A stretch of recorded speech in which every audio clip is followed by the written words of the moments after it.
ចិត្តនឹកផ្ញើពីចម្ងាយទុំឃ្លៀតកាយតែចិត្តយើងនៅក្បែរគ្នា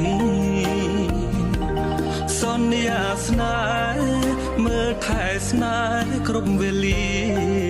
ទុំបីយើងនៅឆ្ងាយគ្នាពុំងាកុំ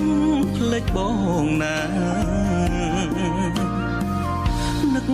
បងឲ្យស្មើដូចបងនឹកអូនគុំណាស្នេហ៍ស្នង